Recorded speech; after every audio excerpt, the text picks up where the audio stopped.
queridos, tudo bem? Eu sou Letícia Biguete Savenhago, psicóloga, jornalista e apresentadora do Pode Contar, um podcast onde as pessoas contam sobre suas vidas, suas histórias, seus projetos, suas ideias e podem contar comigo, né? Uma escuta ativa e uma voz amiga. Por isso, hoje eu tenho uma amiga maravilhosa aqui para contar muitas coisas interessantes sobre sustentabilidade para vocês. É a Adriana Caldana. Dri, muito obrigada pela tua presença, é um prazer tê-la aqui. Fiquei super feliz. Prazer meu, né, Letícia? Que deu certo dela vir, gente, essa mulher ocupadíssima, que eu vou falar um pouco da formação dela, contar um pouquinho de como ela chegou até a sustentabilidade.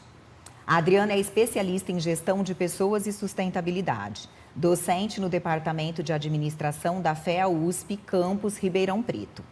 Graduada em Psicologia pela USP São Paulo, mestrado e doutorado em Psicologia também pela USP São Paulo e livre docente pela FEA-USP Ribeirão Preto. Pesquisadora na área de gestão de pessoas e sustentabilidade. Coordenadora do grupo de pesquisa Golden Brasil e do escritório de sustentabilidade da FEA-USP Ribeirão, que atua para promover os princípios de educação executiva responsável da ONU. Olha, que legal, gente, da ONU. Já começa contando como que é isso. Conto. Essa é uma parte gostosa, assim, do que me aconteceu nos últimos anos, de 2012 para cá. Eu estava na FEA como docente do Departamento de Administração, dando aulas de recursos humanos, que é minha área, como você, colega psicóloga, né? Como psicóloga, a gente vai mais para a área de RH quando chega num curso de administração. E aí, naquele momento, a Rio+20 estava acontecendo no Brasil, estava rolando, e a gente precisava, né, nosso grupo de pesquisa, o Golden, que é um grupo internacional, a gente está presente nos 5 continentes, e eu estou representando agora o capítulo brasileiro. E aí eu e mais colegas, aliás, uma que é sua amiga, lá de Sertãozinho, a Lara, nós éramos pesquisadoras juntas, e a gente, nesse grupo de pesquisa, a gente tem que estar nesse fórum, a gente tem que estar na Rio+20. E a gente foi descobrir que existia um movimento dentro da ONU para as escolas de negócio, que é o PRIME, PRME, né? Principles for Responsible Management Education. E a gente descobriu que uma escola de negócio como a FEA podia se tornar signatário. E aí nos tornamos signatários, assinamos a carta e instituímos lá um escritório de sustentabilidade, que eu coordeno até agora, né? De 2012 para cá. E é muito legal, porque é um projeto assim, que me deu outra dimensão do que é uma escola de negócio, do que é formar pessoas, do que é RH, do que é liderança. E me deu muito mais prazer de estar trabalhando com a área de recursos humanos, de formação de pessoas, com lideranças, porque é essa questão da formação para o desenvolvimento sustentável. Não é formar simplesmente lideranças, quaisquer tipo de lideranças. A gente até brinca, né? Não é formar os melhores líderes do mundo, mas formar os melhores líderes para o mundo. Então, isso é muito bacana. Adorei isso, Dri. Tem uma diferença imensa, né? Tem sim, Lê. A gente sai um pouco do ego e vai para o servir, né? Sim.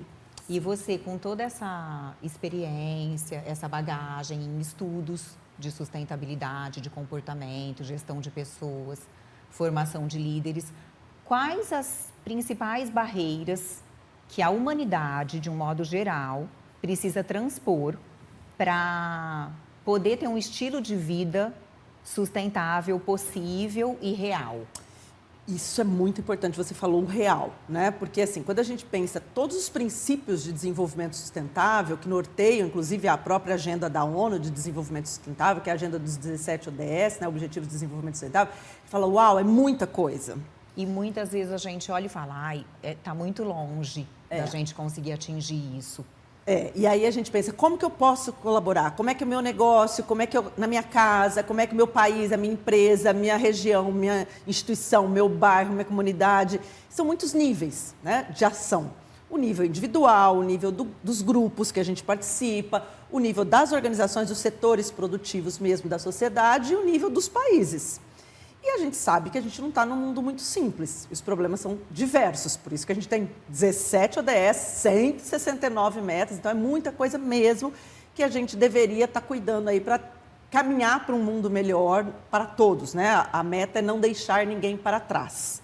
É um desenvolvimento que seja econômico, que seja de prosperidade, mas que cuide também das pessoas, dos recursos naturais e mas com essa visão também de menos desigualdade. Por isso que o lema é não deixar ninguém para trás, é a agenda, que é o lema da agenda. E o tripé da sustentabilidade que você falou, né? Que é o ambiental, o social e também o econômico.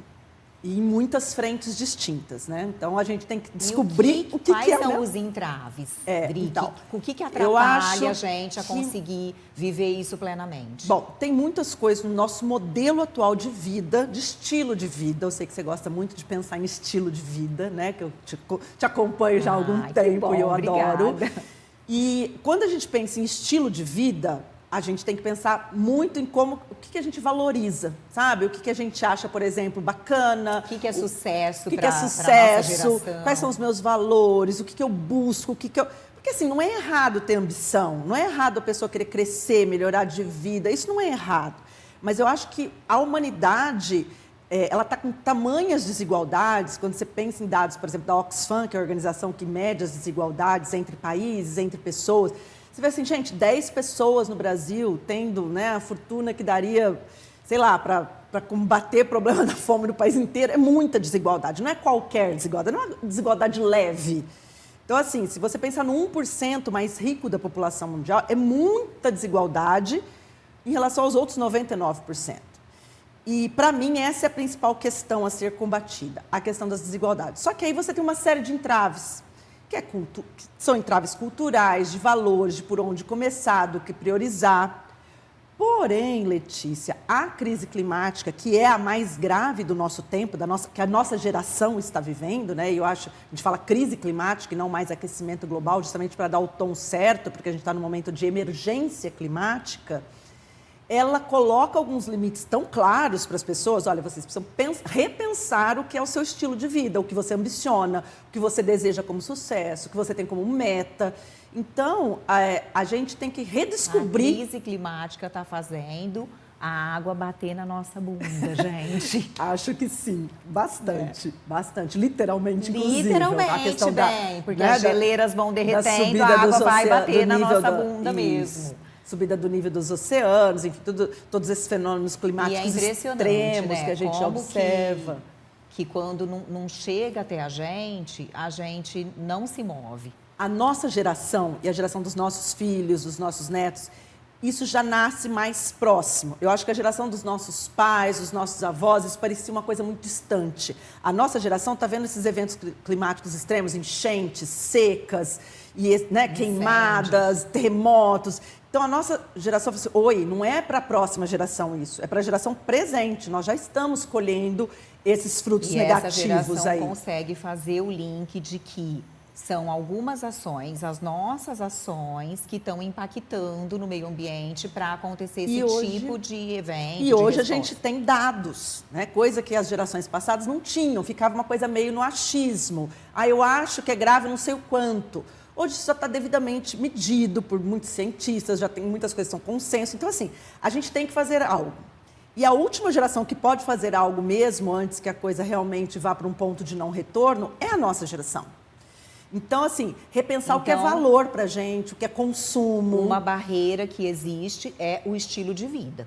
Então, a gente precisa ressignificar esse estilo de vida, que são esses valores, esses hábitos, esses costumes que nós temos, né? Com certeza. Que tipo de valor a gente precisa ressignificar? Você falou, o que é sucesso? É essa questão da gente ligar, por exemplo, sucesso a dinheiro. Também, com certeza, ter modelos e padrões de consumo, acúmulo, né, de riqueza. Por exemplo, se populações de países muito populosos, como a Índia, que é o mais populoso do mundo, a China, que é o segundo, almejasse, por exemplo, só para dar um exemplo rápido, o mesmo estilo de padrão de vida do americano médio, não tem como. Entendeu? Não tem como. Então, aquilo que se vendia como sonho americano, como sonho de vida feliz, isso tem que ser ressignificado mesmo, sabe? E aí, vários movimentos sendo criados, como o capitalismo consciente, movimentos mais essencialistas, para você redefinir, inclusive, as suas necessidades. A pandemia também fez a gente repensar muitos valores, né, Adriana? Sim. E ajudou um pouco nesse estilo de vida um pouco mais sustentável. No momento da crise pandêmica, né, que foi uma das nossas várias crises, né? Essas policrises. Policrises, que é um termo que o Otto Scharmer, que é um teórico que eu gosto bastante, sempre usa, né? Que nós estamos num momento de convergência de múltiplas crises.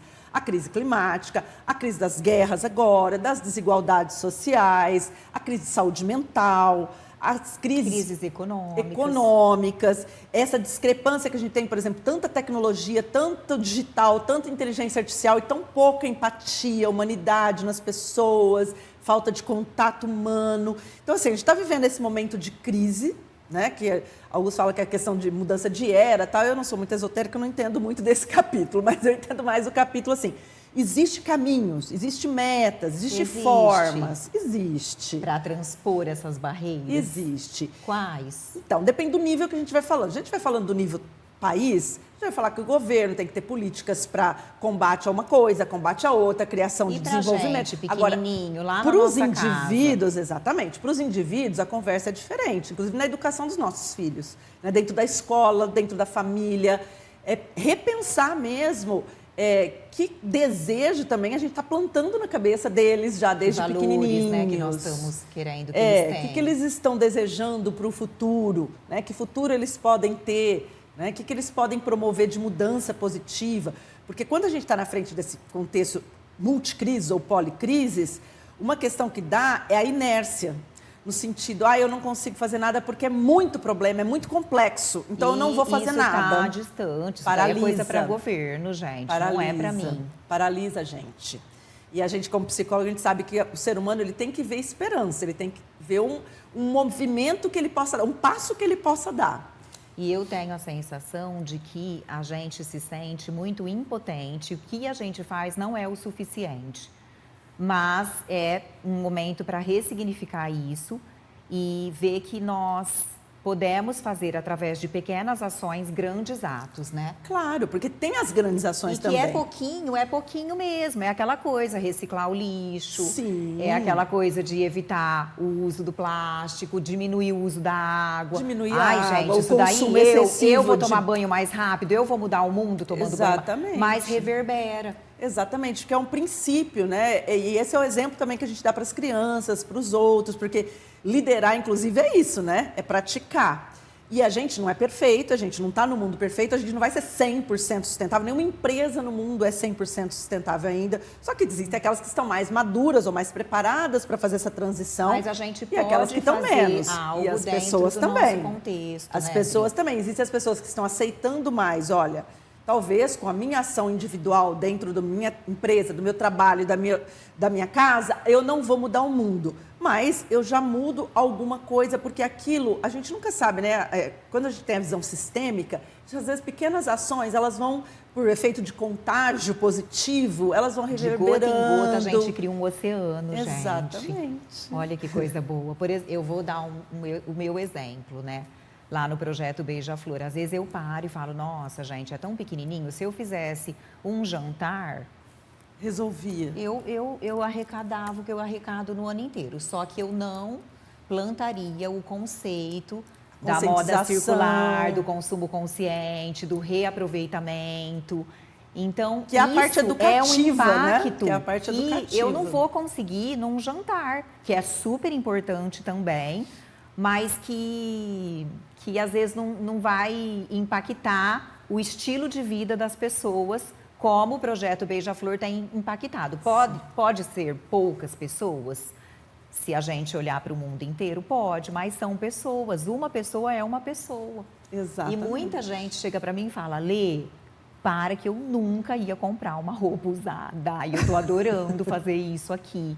Porque, que legal, a pessoa entendeu esse conceito, ela ressignificou, né, na cabeça dos R's dela. Ela já está fazendo. Ela já está fazendo com o que ela tem, com o que ela pode. Na verdade, mais do que ela está reduzindo, ela está reutilizando. E eu também tenho essa coisa, Dri, de falar, ai, gente, mas eu não consigo, assim, nossa, eu acho que eu faço muito pouco, acho que não é o suficiente, acho que... E eu também estou ressignificando isso e falando, eu estou fazendo o que eu posso, eu estou... me colocando a serviço, né, tentando devolver para o mundo, para a natureza, o que eu tiro dela de alguma maneira, através do meu servir com informação, com um projeto social, e aí a gente vai passando isso Cada para os um nossos no seu filhos. quadrado, exatamente. E Letícia. fazendo a Esse é o sua princípio. gotinha, né?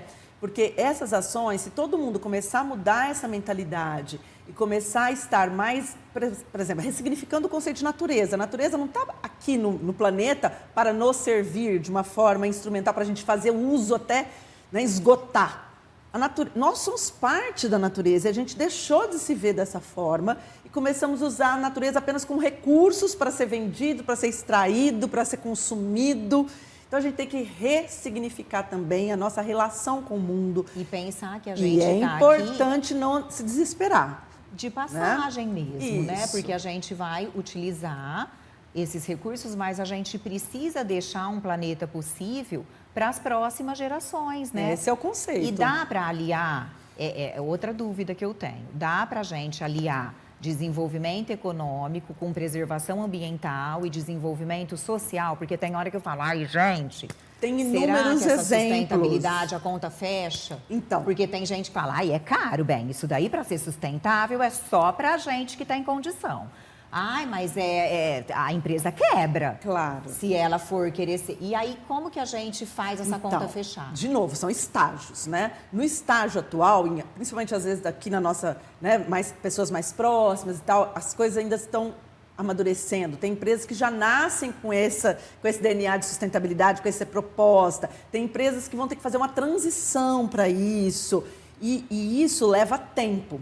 Mas, por exemplo, essa descrença, né, que é caro. Sim, hoje, no estágio que a gente está, normalmente os produtos que vêm, né, com selo de sustentabilidade associado a eles, nas gôndolas, nas lojas, né, no mercado consumidor em geral, eles têm um preço maior.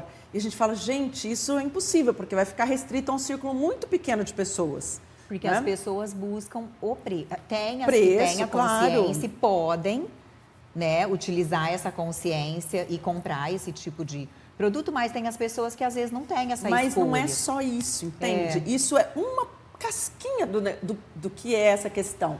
E assim, hoje as empresas, pelo menos por meio da educação, a gente resolve muita coisa. Eu ia falar, por isso que a gente precisa orientar, informar, clarear, para você ter um outro tipo de olhar para o valor do produto, Exato. não o preço, né, Dri? Para a educação das pessoas para o desenvolvimento sustentável, que é a área que eu sou apaixonada hoje, que é a minha área forte de pesquisa, educação para o desenvolvimento sustentável, é importante que as lideranças hoje percebam que os dados, como eu falei agora há pouco, já existem, estão disponíveis. E até os anos 2000, o empresário médio, ele só viu o quê? O custo. Hoje, com muitos exemplos de vários segmentos, de vários portos, em vários locais do mundo, sendo postos em práticas e sendo medidos os resultados, o próprio empresário fala assim, não, isso não é... Além de eu estar fazendo um bem para as pessoas, para a comunidade, para a natureza, também é bom para os negócios, porque dá retorno em termos de marca. Então, assim, essa conta que você mencionou, ela foi estabelecida, né, os parâmetros de indicadores e tal, de retorno, né, do desempenho de sustentabilidade da organização, em torno do ano 2000. Só que, veja bem, quando você tem as pesquisas mostrando isso lá no ano de 2000, você leva muitos anos ainda para chegar na comunidade média e eles verem essa conta acontecendo. Pra virar uma cultura. Porque a crise climática, ela meio que está obrigando as pessoas a fazerem algumas mudanças, meio à força. Isso é educativo, mas não é o ideal, né? Porque às vezes elas estão assim, alguns negacionistas e tal, e ainda resistindo à mudança. E a gente sabe que a gente não consegue, não temos muito mais tempo para resistir à mudança. E a gente tem que aplicar o que já está demonstrado que funciona. Só que esse conhecimento, às vezes as pessoas, não, isso é para um grande negócio, para a minha empresa pequenininha aqui do meu bairro, isso não serve. Existem modelos para empresas de grande porte, de pequeno porte, de médio porte. E não deixa de ser uma E justificativa, aprender a fazer essa conta. Para permanecer onde está. Dentro de casa mesmo, dentro de casa mesmo. Se você começa com parâmetros de pensamento mais focado em sustentabilidade, você vai ver que no final do mês você economiza. Você vai ter mais dinheiro sobrando no final do mês. Por quê? Porque é um estilo de vida, de novo, de outra forma. Que você não está focado assim em comprar por impulso. No acúmulo, né? Em acumular bens. Você vai fazer, não, o que eu necessito? Qual que é o produto que me serve? O que eu preciso ter? E não, não, tá barato, isso aqui foi uma oportunidade, isso aqui foi uma promoção, sabe? Esses pensamentos que eu cresci dentro desse pensamento também. Promoção, não posso perder. E a gente hoje... Tem muito isso no mundo da moda, né? Sim. Gente, para que com o preço dessa blusa de fibra natural, feita à mão, com um trabalho digno, eu compro 20 blusinhas no fast fashion. Mas você precisa de 20 blusinhas? Exato. Você pode comprar uma e o impacto que essa compra tua vai ter de positivo é maravilhoso. Eu vi um documentário... E aí você usa muito essa uma, porque você pagou pelo preço de 10. Então, você tem que usar 10 vezes mais do que você usaria. Exato. E tem um documentário que agora acho que ele não está mais na Netflix. Quando eu assisti e passei várias vezes os meus alunos, fazia muita essa reflexão. Você me falou, eu não consegui assistir. Porque agora acho que ele está no YouTube. Nem no YouTube, não tá, The True Cost. Eu super tentei procurar. O verdadeiro custo. E aí ele mostra toda a cadeia da moda, desde os produtores de algodão, das empresas, por exemplo, que fazem os insumos agrícolas para a produção do algodão, toda a cadeia produtiva, a cadeia de trabalho não digno de algumas, né? Assim, eu nunca tinha parado para pensar nisso até esse documentário, sabe? Foi um documentário que me fez parar para pensar mesmo. E aí, quando eu passava, eu via muito, né, dos nossos alunos falando assim, nossa, realmente, eu nunca pensei nisso. Porque você vai, às vezes, né, em Nova York, H&M e tal, gente, aquelas grifes, aquela coisa Mas Times olha, Square, brilhando e tal. Eu vou dar um dado também muito interessante, que acho que nos próximos 2 anos, o second hand vai ultrapassar o fast fashion. Com certeza. Porque é um caso de que está trazendo lucro, que isso também atrai. Para as comunidades, inclusive, para quem produz o produto. E porque assim, você falou da distribuição, do social, né? Normalmente, uma cadeia de uma moda sustentável, ela já tem um sistema de produção, um sistema produtivo que distribui melhor os ganhos. E não aquela coisa que eu falo assim, gente, quanto de sangue que tem nessa blusinha, que eu vi as fábricas de suor no documentário, né, nas Sweat Factories, eu falo assim, gente, quanto de sangue tem nessa blusinha para ela chegar a tão pouquinhos dólares aqui no Brasil, na Europa, em Nova York? Muito! Quanto de trabalho não pago tem aqui? E quando você vê outros tipos de cadeia, outros modelos... Educar a população, as pessoas, para não ficarem só no preço, para irem para o valor. Sim. Daquela peça, né? Eu acho que isso as pessoas estão começando a perceber. Mas ainda tem muito chão pela frente em termos de educação, de comunicar essas ideias, inclusive para as pessoas que produzem, começar a aprender a fazer essas contas de retorno, sabe? E para as pessoas dentro de casa também, aprender a fazer essas contas de retorno. Porque a gente consegue, sabe, viver com menos, viver num outro estilo de vida, viver de forma mais sustentável. Consegue. A gente quer? A gente acha isso importante? Ou a gente está paralisado, falando assim, já danou, já está tudo perdido mesmo, já está no apocalipse do mundo, não adianta nada que eu fizer, então eu vou curtir os últimos momentos sobre o planeta Terra. Deixa eu comprar 10 blusinhas que não vai mudar nada. Como se não houvesse amanhã, entendeu? Aí eu vou curtir a vida como se não houvesse amanhã. Se a gente continuar nesse modelo de medo, de inércia, realmente não vamos ter amanhã. Dri, as novas gerações já estão aprendendo isso na escola. Sim. E as pessoas que já estão aí, que já passaram pela escola, como que elas podem fazer? O que a gente pode fazer para trazer esse tipo de conceito para essas pessoas? Tem uma crise geracional mesmo, né? As novas gerações, elas já nascem, a gente brinca com o chip da sustentabilidade. Já assim mesmo. Como eles já nascem na era digital, que é a outra revolução em curso. Tanto é que o brechó, para eles, é tão natural. Tipo, claro. Claro, normal. Tipo, sempre foi assim, não é foi? Aquela coisa de ambição, assim, eu quero ter casa aqui, e pra casa nossa no geração, campo, eu quero ficar no hotel mais luxuoso. Não, eu quero viajar mais, eu quero ficar no Airbnb, eu quero... Entendeu? Não quero ficar tendo mansões, não é meu sonho comprar uma ilha. Deixa, né? Ressignifica isso, tem né? Da posse, aquele conceito, da propriedade. Né, de que ser rico é ter muito, é ter de sobra.